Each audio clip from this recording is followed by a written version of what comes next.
على رسوله الكريم أما بعد فأعوذ بالله من الشيطان الرجيم بسم الله الرحمن الرحيم يا أيها الذين آمنوا ما لكم إذا قيل لكم انفروا في سبيل الله اثاقلتم إلى الأرض أرضيتم بالحياة الدنيا من الآخرة فما متاع الحياة الدنيا في الآخرة إلا قليل। সম্মানিত উপস্থিতি, আল্লাহ তাআলার তৌফিক নসিব হলে আজকের আলোচনায় আমরা কুরআনুল কারীমের 9 নম্বর সূরা সূরাতুত তাওবার 38 নম্বর আয়াত থেকে আলোচনা শুরু করব ইনশাআল্লাহ। ওমা তাওফীকি ইল্লা বিল্লাহ আলাইহি তাওয়াক্কালতু ওয়া ইলাইহি উনীব সুবহানাকা লা ইলমা লানা ইল্লা মা 'আল্লামতানা ইন্নাকা আনতাল আলিমুল হাকীম। আল্লাহ সুবহানাহু ওয়া তাআলা ঈমানদারদেরকে ডাক দিয়ে বলেন, ইয়া আইয়ুহাল্লাযীনা আমানু, হে ঈমানদারগণ, মা লাকুম, তোমাদের কি হলো, ইযা কিলা লাকুম ফিরু ফি সাবিলিল্লাহ, যখন তোমাদেরকে বলা হয় যে আল্লাহর রাস্তায় জিহাদে বের হয়ে যাও, ইসসাকালতুম ইলাল আরদ, তখন জমিনের দিকে তোমরা লুটে পড়ো, জমিন তোমাদেরকে টানে। এটা হলো তাবুক যুদ্ধের আলোচনা এখান থেকে শুরু। আমরা এর আগে সামারিটা বলেছিলাম, নবম হিজরিতে তাবুক যুদ্ধ সংগঠিত হয়েছিল। রাসূল করিম সাল্লাল্লাহু আলাইহি ওয়াসাল্লাম সবেমাত্র মক্কাতুল মুকাররমা বিজয় হয়েছে, ওদিকে হুনাইনের যুদ্ধ হয়ে গেছে। রাসূল করিম সাল্লাল্লাহু আলাইহি ওয়াসাল্লামের কাছে নিউজ চলে আসলো যে রোমান বাদশাহ, তদানীন্তনকালের সুপার পাওয়ার কিং যাদেরকে বলা হতো, রোমান বাদশাহ হিরাক্লাস, সে বিশাল সৈন্য বাহিনী প্রস্তুত করেছে।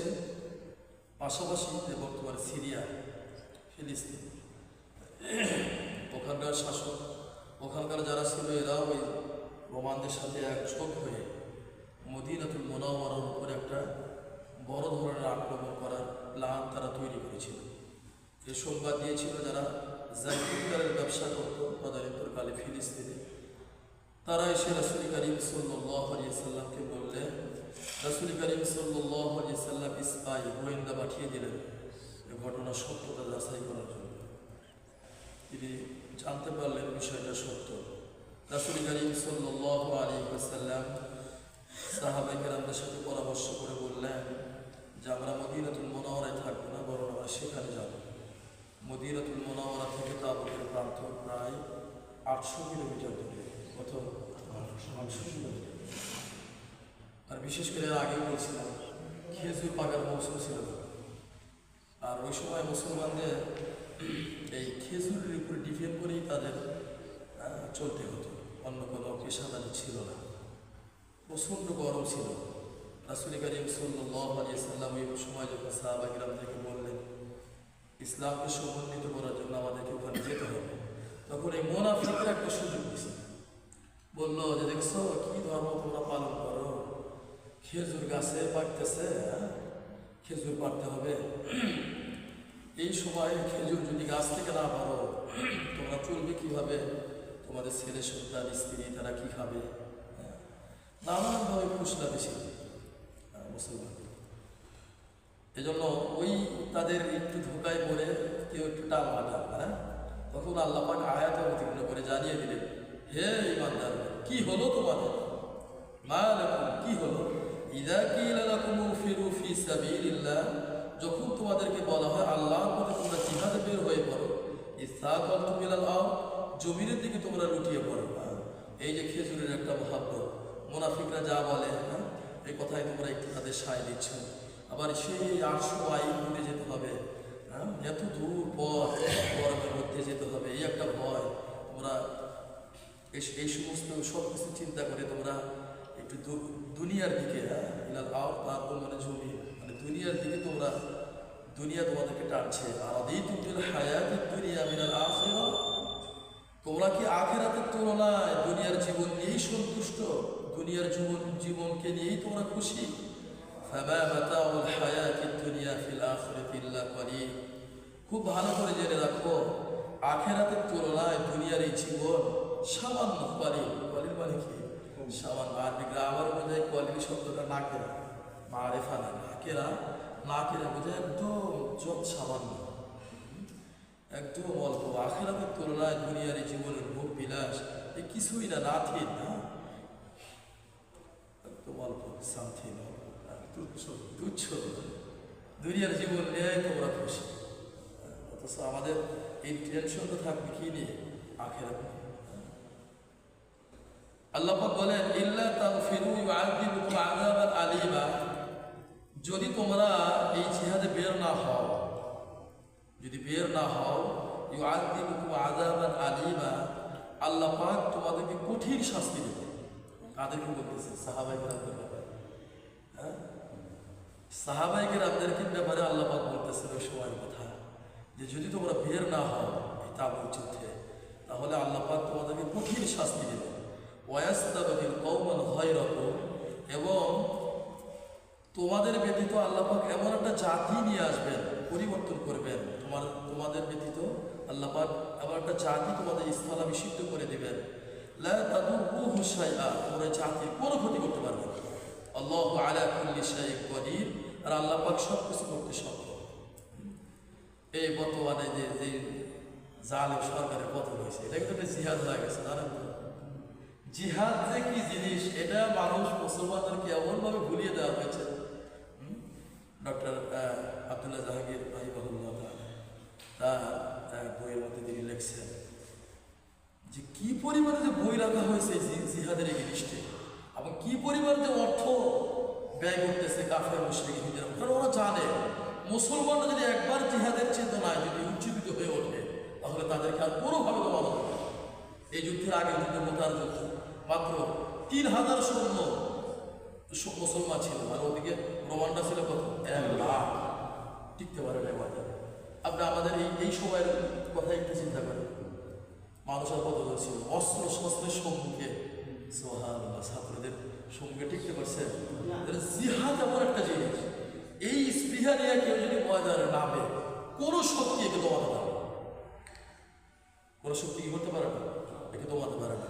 আল্লাহ পাকে দেখেন এখানে কতটাই জিনিসটা, জিহাদটা গুরুত্বপূর্ণ হলে, হ্যাঁ, আল্লাহ পাক এইভাবে বলতে পারেন, এই দেখো যদি জিহাদে বের না হও, ইউআযিবুকুম আযাবান, আল্লাহ পাক তোমাদেরকে শাস্তি দিবেন। এতটুকু বলেন নাই, আলীমার শব্দটা অ্যাড করেছে, কঠিন শাস্তি দিবেন। ওয়ায়াস্তাবদিল কওমান গায়রাকুম, তোমাদের ভিন্ন এমন একটা জাতি আল্লাহ পাক তোমাদের এখানে নিয়ে আসবে। লা তাদুরুহু শাইআ, যে জাতিকে তোমরা কোনো ক্ষতি করতে পারবে না। আমরা এর আগে বলছিলাম না আপনাদেরকে, শোনাইছিলাম সূরা মাইদার মধ্যে আল্লাহ পাক কথাটা বলছে। মাইদার মধ্যে আল্লাহ পাক এখানে বলছে যে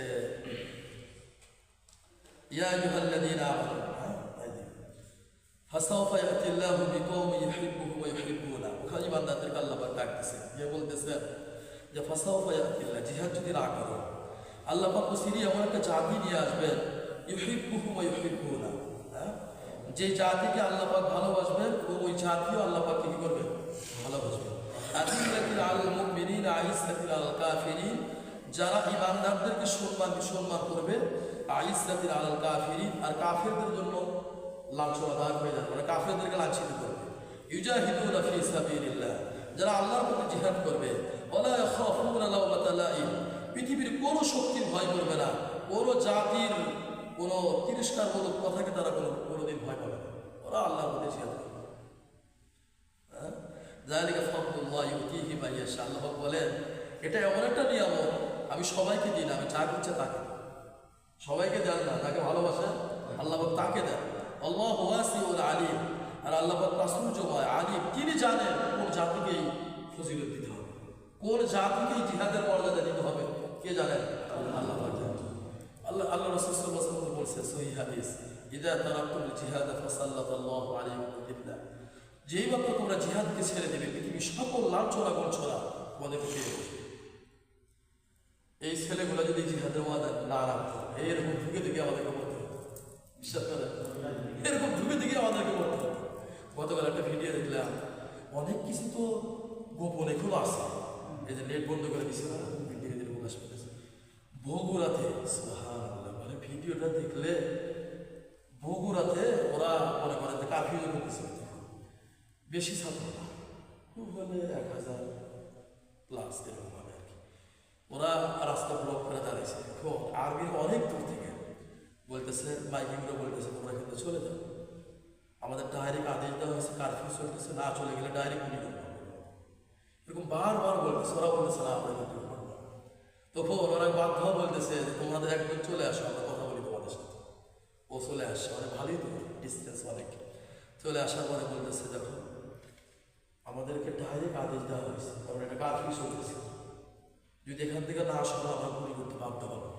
তখন ছেলেগুলো বলতেছে গুলি করে তাও আমরা কিন্তু সরব না, গুলি চালান তাও আমরা এখান থেকে করবো না, সরব না, এখানে থাকবে, গুলি করে না, কোনো অসুবিধা নেই।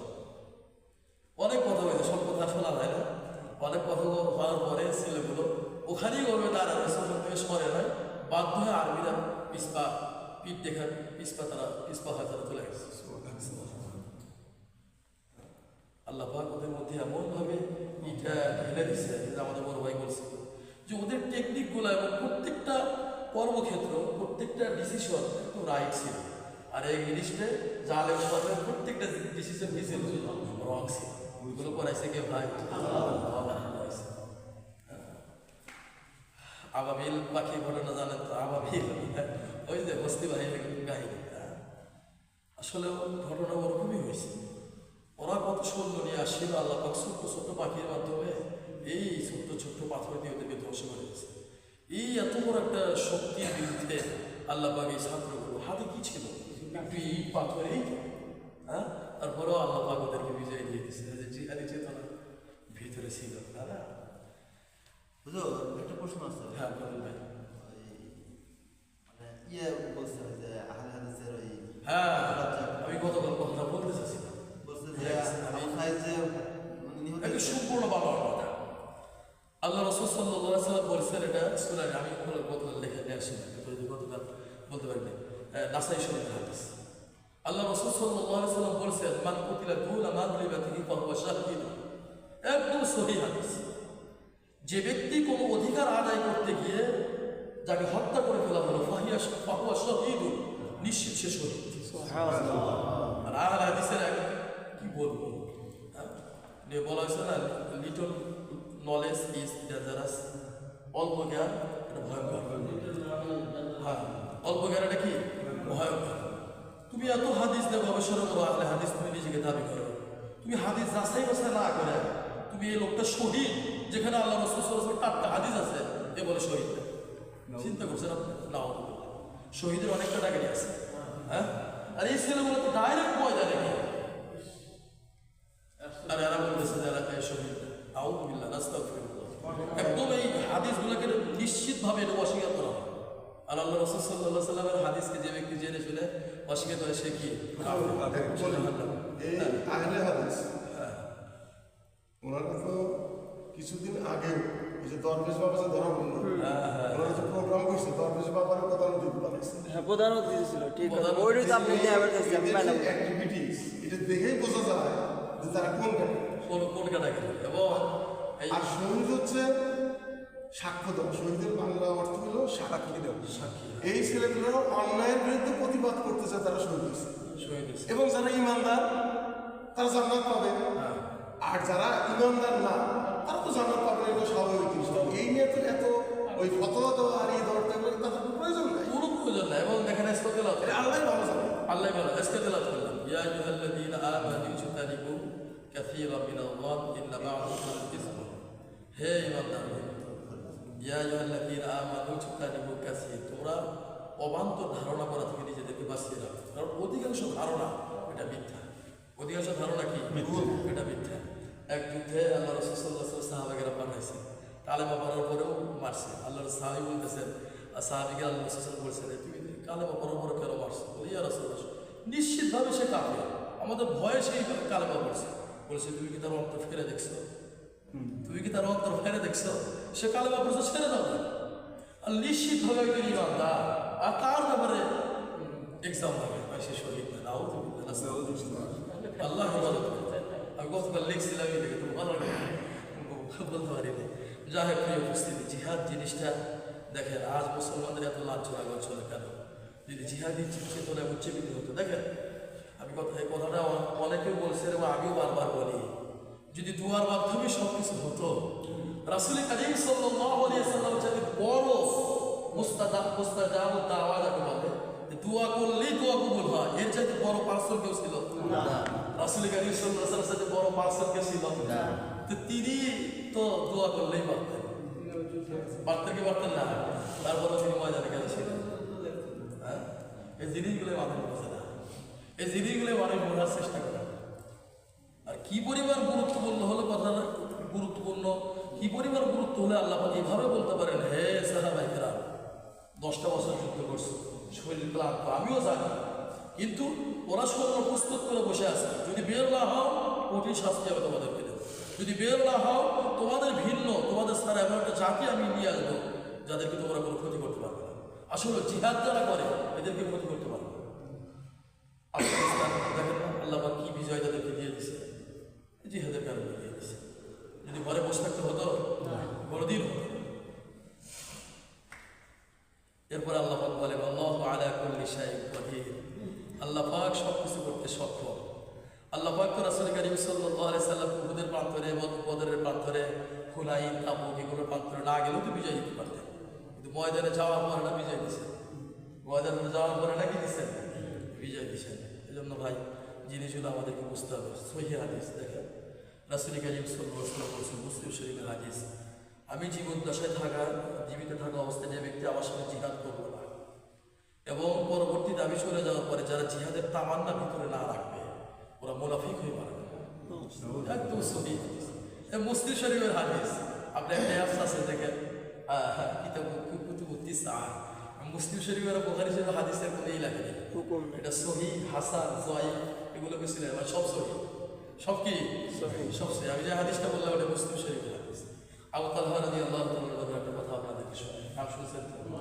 যিনি উহুদের যুদ্ধে রাসূল কারীম সাল্লাল্লাহু আলাইহি সাল্লামের সামনে ঢাল হয়ে দাঁড়িয়েছিলেন, বলেছিলেন ইয়া রাসূলুল্লাহ সাল্লাল্লাহু আলাইহি ওয়াসাল্লাম, মাথা উঠাবেন না, আমি আপনার সামনে ঢাল হয়ে দাঁড়িয়ে আছি। রাসূল কারীম সাল্লাল্লাহু আলাইহি ওয়াসাল্লাম আবু তালহার এই সকল কথা শুনে বলেছিলেন, ইয়া আবু তালহা ওয়াজাবাত জান্নাত, ওর জন্য জান্নাত ওয়াজিব হয়ে গেছে। এই আবু তালহা রাদিয়াল্লাহু তাআলা আনহু জীবনের শেষ বয়সে তিনি যখন এই আয়াতগুলো তেলাওয়াত করতেন, এটা তাফসিরে ফি জিলালিল কুরআনের মধ্যে আসে, ভাই কিনে দিছে উপরে আসে, খুব গুরুত্বপূর্ণ এই তালহা রাদিয়াল্লাহু আনহুকে রাসূল সাল্লাল্লাহু আলাইহি ওয়াসাল্লাম উপাধি দিয়ে দিয়েছিল জীবন্ত শহীদ। হ্যাঁ, জীবন্ত শহীদ। মানুষ শহীদ হয় মৃত্যুর পর, উনি জীবিত অবস্থায় কি শহীদের উপাধি পেয়ে গেছে। শহীদের উপাধি পাওয়া গেছে। তাফসিরে ফি জিলালিল কুরআন সবচেয়ে বাংলা পৃথিবীর মধ্যে যে তাফসিরটা সবচেয়ে সব ভাষায় বা বেশি ভাষায় অনুদিত হয়েছে, তার মধ্যে এটা এবং এর জন্য ফাঁসি দেওয়া হয়েছে। সাইয়্যিদ কুতুব রহমাতুল্লাহ ফাঁসি দেওয়া হয়েছে তাফসীর লেখা। আসলে একটা খুব গুরুত্বপূর্ণ তাফসীর কিতাব। এমন এমন তথ্য আছে যা আপনি অন্য কিতাবের মধ্যে পাবেন না। ওই কিতাবের মধ্যে এই হাদিসটা আছে। তালহা রাদিয়াল্লাহু তাআলা আনহু এই আয়াতগুলো জীবনের শেষ বয়সে আয়াতগুলো পড়তেছিলেন, পড়ার পরে তার সন্তানদেরকে বলতেছিলেন, আমাকে জিহাদের সাথে সজ্জিত করে দাও, আমাকে জিহাদের পোশাক পরিয়ে দাও। তখন সন্তানটা বললেন, বলতে আব্বা যান, আপনি কি রাসূল কারীম সাল্লাল্লাহু আলাইহি সাল্লামের সাথে জিহাদ করেন না? আপনি কি আল্লাহ রাসূল সাল্লাল্লাহু আলাইহি সাল্লাম জীবন্ত শহীদ হিসেবে ঘোষণা করেন নাই? আপনি কি আবু বকর সিদ্দিক রাদিয়াল্লাহু তাআলার সাথে সারাটা জীবন জিহাদে কাটান নাই? আপনি কি ওমর ফারুক রাদিয়াল্লাহু তাআলার সাথে জিহাদে জীবনটা ব্যয় করেন নাই? এরপর এই বয়স আপনার ভ্রু ঝুলে গেছে, দাড়ি চুল সব থেকে গেছে, এরপরও বলতেছেন আপনি জিহাদে বের হবেন। তখন তালহা রাদিয়াল্লাহু তাআলা বললেন যে আল্লাহ পাক আমার ডাইরেক্ট আদেশ করতেছে, এই জিহাদে বের হয়ে পড়ে। কি হলো আমার, আমি এখানে বসে থাকবো। জিহাদের পোশাক পরে দিচ্ছে, একদম বৃদ্ধ, কিন্তু জিহাদের পোশাক পরে দিচ্ছে, তিনি ঘর থেকে বের হয়ে গেছে। বের হয়ে যাওয়ার পরে তিনি জিহাদ করতে করতে পরবর্তীতে শহীদ হয়ে গেছে। এই বৃদ্ধ লোক কি চেতনা ছিল তাদের, আমাদের কি চিন্তা যেত বিরুদ্ধে বলতে পারলে আরো ভালো। আমার যতটুকু মনে হয় কোরআন কারীমে আল্লাহ পাক জিহাদের ব্যাপারে যত আদেশ করছেন এত আদেশ পরবর্তী পর্বতে আছে জিহাদের আদেশ। আজ আমাদের ঐতিহ্য হারাইতে ফেলাছে, এটা ছেড়ে দরকার, যেটা রাসূল কারীম সাল্লাল্লাহু আলাইহি ওয়াসাল্লাম হাদিস আমাদেরকে বলে দেয়, ইযা তারাকুল জিহাদ ফাসাল্লাতাল্লাহু আলাইকুম দিল্লাহ, হে ঈমানদার জিহাদ ছেড়ে দিবে তো পৃথিবীর সকল লাঞ্ছনা বঞ্চনা তোমাদেরকে পেয়ে বসবে। এটা বাস্তব প্রমাণ। এটা আমরা এটা ছেড়ে দেওয়ার কারণে আজ আমাদের এই ভাষা, আজ আমাদের এই পরিবেশ। যাই হোক প্রিয় উপস্থিতি, এরপরে আর একটা ভিন্ন আলোচনা যে এই ব্যাপারে একদম লম্বা আলোচনা চলবে একদম এই সূরা শেষ পর্যন্ত এই তাবুক যুদ্ধের ব্যাপারে। আজকাল ভিন্ন অন্য কিছু আলোচনা আছে। মাত্র কয়েকজন সাহাবী এই যুদ্ধে অংশগ্রহণ করেন না, ওই মুনাফিকদের ফেরে বলে। পরবর্তীতে তাদের তওবা, আল্লাহ রাসূল সাল্লাল্লাহু আলাইহি ওয়াসাল্লাম বলেছেন তোমাদের সাথে আমার কোনো সম্পর্ক নেই। তারা বলছিলেন জমিন আমাদের জন্য সংকীর্ণ হয়ে গেল, আমরা আর বাঁচি না। রাসূল কারীম সাল্লাল্লাহু আলাইহি ওয়াসাল্লামের মতো ব্যক্তি আমাদের সাথে কথা বলে না। সাহাবায়েরা কথা বন্ধ করে দিয়েছে। পরবর্তীতে তারা নিজেদেরকে খুঁটির সাথে বেঁধে রাখছে। পরবর্তীতে আল্লাহ পাক পরিশেষে এসে এই তাদের তওবা কবুল করছেন, এর ঘোষণা দিচ্ছেন। এই যে এই সূরার নাম কি? এই কথাগুলো কে বোঝে, কে জানে? এই জন্য প্রিয় উপস্থিতি, এই তামান্না সবসময় রাখবে। দেখেন আজ যে ছেলেগুলো আলহামদুলিল্লাহ, ওদের মাথায় আল্লাহ পাক কি ঢেলে দিছে, কি যে ভিডিও আছে, নিজেই অনেক সময় ভয় ভয় যায়। এরকম বন্দুকের নলের সামনে নিজেদের কিভাবে ধরে রাখছে ছেলেগুলো, আর আল্লাহ পাক তাদেরকে কিভাবে সাহায্য করছে। আল্লাহ সুবহানাহু ওয়া তাআলা, আমরা যারা বলি শুধু বলা এবং শোনার মধ্যে যেন ক্ষেত্র না থাকে, আল্লাহ পাক যারা বললে বলা শুনলে বলা বোঝার এবং আমল করার তৌফিক দান করেন। গতকাল আমরা বলছিলাম বর্ণার্থ মানুষদের জন্য তাদের পাশে দাঁড়ানো আমাদের একান্ত দায়িত্ব, কর্তব্য। গতকাল অনেকে পাশে মসজিদে টাকা পয়সা আনেন নাই, কিন্তু বলছিলাম গতকাল অত্যন্ত কষ্ট। এই জন্য আমাদের উচিত নিজেদের সামর্থ্য অনুযায়ী আমাদের সম্মানিত মসজিদ আরিফুল ইসলামের কাছে কত টাকা গেছে গতকাল 5,040 টাকা উঠছে। 5,040 টাকা। এখনো যারা পারে না এবং নিজেরা আনলে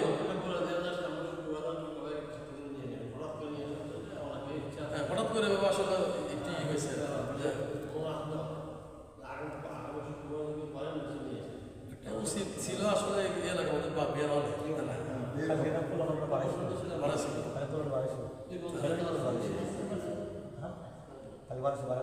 উচিত অনেকেই করছে। আচ্ছা ঠিক আছে। সুবহানাল্লাহি ওয়া বিহামদিহি আশহাদু আন